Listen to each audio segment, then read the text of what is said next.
Assalamualaikum warahmatullahi wabarakatuh. Perkenalkan, saya Nova Rahmadiana Fitri. Di video kali ini, saya akan membahas tentang permasalahan pendidikan yang ada di Indonesia pada saat ini. Kalau kita ngomongin tentang sistem pendidikan saat ini, kayaknya udah bukan jadi rahasia lagi ya. Udah banyak orang yang tahu kalau sistem pendidikan saat ini tuh masih kurang efektif. Tokoh di Indonesia seperti Deddy Corbuzier, Nadiem Makarim, bahkan tokoh internasional seperti Elon Musk, Serkan Robinson pun ikut mengkritik tentang efektivitas sistem pendidikan pada saat ini. Emang sebenarnya apa sih yang jadi masalah dari sistem pendidikan saat ini?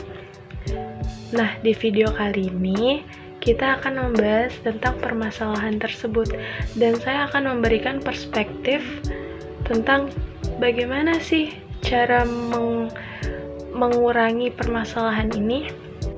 Nah, sebenarnya apa sih permasalahan yang ada di sistem pendidikan? Salah satu sains komunikator terkenal yaitu Neil deGrasse Tyson, dia berkata bahwa sekolah mereward nilai atau IPK, tetapi sayangnya kehidupan tidak mereward nilai atau IPK. Nah, ini adalah masalah yang pertama. Kita harus tahu tujuan pendidikan. Mungkin setiap orang mengartikan tujuan pendidikan berbeda-beda ya. Tapi menurut saya tujuan pendidikan untuk menyiapkan manusia menjalani hidup. Tujuan pendidikan membantu manusia untuk memiliki skill dalam menjalani hidup. Skill untuk bekerja, skill untuk relationship. Nah, pertanyaannya, apakah sekolah sudah berperan seperti itu? Apakah sekolah sudah berperan mencapai tujuannya? Menurut Neil deGrasse Tyson, sekolah yang ada saat ini belum bisa mencapai tujuan tersebut. Karena hal yang dihargai di sekolah adalah nilai tinggi, di mana peserta didik yang memiliki nilai tinggi akan lebih dihargai dibandingkan peserta didik yang memiliki nilai yang lebih rendah. Padahal nilai tinggi nggak ngejamin kita siap menjalani kehidupan. Memang sih ada riset mengatakan bahwa nilai di sekolah berkorelasi sama kesuksesan.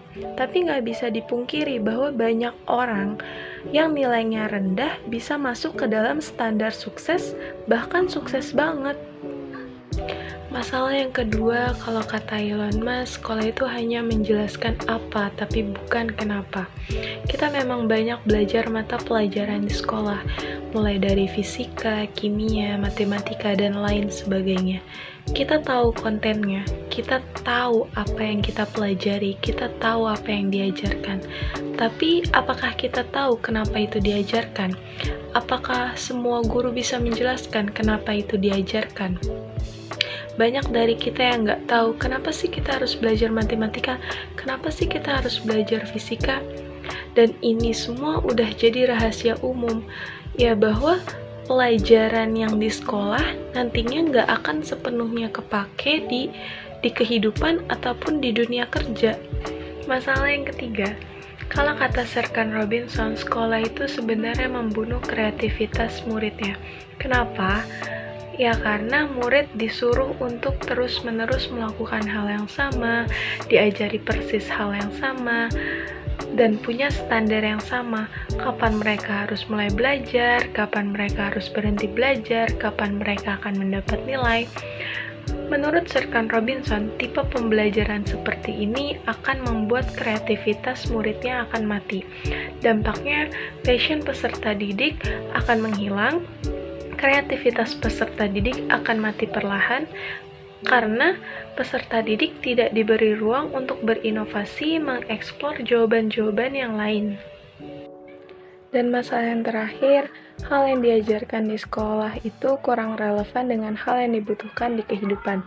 Kalau dalam kehidupan, apa aja sih yang kita butuhin? Well, ada banyak ya, contohnya seperti kecerdasan emosional, kecerdasan intelektual, gimana cara kita berinteraksi sosial, gimana cara kita kerja sama orang lain, leadership kita, pengenalan tentang diri kita, dan lain sebagainya. Nah, pertanyaannya, apakah di sekolah sudah mengajari seperti itu? Apakah pelajaran di sekolah sudah relevan dengan hal yang dibutuhkan di dalam kehidupan? Kalau kita ngomongin masalah pendidikan, kita juga ngomongin masalah teknis. Nah, di Indonesia ini masalah yang paling dasar itu adalah korupsi. Dana pendidikan paling besar itu ada di APBN, tetapi dananya juga sangat besar yang tidak sampai ke sekolah. Mungkin kira-kira hanya 30% dari 100% yang sampai ke sekolah. Nah, ini yang menjadi masalah. Karena kalaupun sistem pendidikannya udah bagus, tapi kalau teknisnya masih kurang baik, ya percuma juga. Nah, sedangkan di Indonesia ini kualitas sekolahnya kurang, kualitas sistem pendidikannya juga kurang, ditambah lagi masalah teknisnya yang masih banyak, akhirnya performa pendidikannya juga akan kurang. Terus apa sih harus kita lakuin? Usaha apa sih harus kita lakuin supaya sistem pendidikan ini bisa menjadi lebih baik? Nah, kalau menurut saya yang pertama itu kita harus tetap optimis. Kita semua sama-sama tahu ya, masalah pendidikan ini udah banyak banget, mulai dari kualitas sekolahnya, sistem pendidikannya, infrastruktur sekolah, bahkan motivasi murid untuk belajar juga masih kurang. Tapi nggak apa-apa. Yang penting buat kita adalah kita harus tetap berusaha dan kita harus tetap percaya bahwa kita bisa kok memperbaiki sedikit demi sedikit, at least 1% setiap harinya. Itu semua bisa kita mulai dari mindset kita. Karena kalau mindset kita positif, otomatis apa yang kita lakukan juga akan ikut positif. Cara yang kedua, kita bisa pelajari hal-hal dalam kehidupan yang tidak dipelajari di sekolah. Kita bisa belajar dengan cara menonton hal-hal yang positif di YouTube, ikut kelas online, ikut kursus, bahkan ikut konsultasi. Nah, masa sekarang ini penting banget buat kita belajar tentang relationship, tentang mengenal diri, belajar tentang kepribadian, karena hal itu beneran praktis dan bermanfaat banget untuk kehidupan kita. Dan hal-hal itu tidak banyak kita pelajari di sekolah. Akhirnya banyak dari kita yang tidak percaya diri, tidak terlatih skill leadership-nya, takut untuk berbicara. Nah, dengan sistem pendidikan seperti ini, kita tidak bisa jadi pemeran yang pasif. Kita harus aktif, harus kita nih yang mencari pendidikannya. Maka dari itu, jangan takut untuk belajar, jangan takut untuk coba hal-hal baru. Cara yang terakhir, kita bisa menjadi contoh untuk teman-teman kita. Contohnya bagaimana? Ya, misalkan kita punya self-knowledge yang baik, kita punya relationship yang oke, kita punya tujuan hidup yang baik. Dengan kita menjadi open-minded, orang lain menjadi penasaran. Kok kamu bisa sih sesukses ini? Kok kamu bisa sih sepercaya diri ini? Ya karena kita belajar secara aktif. Bukan hanya hal-hal di sekolah, tetapi juga hal yang ada di kehidupan. Nah, inilah pentingnya motivasi kita untuk terus belajar.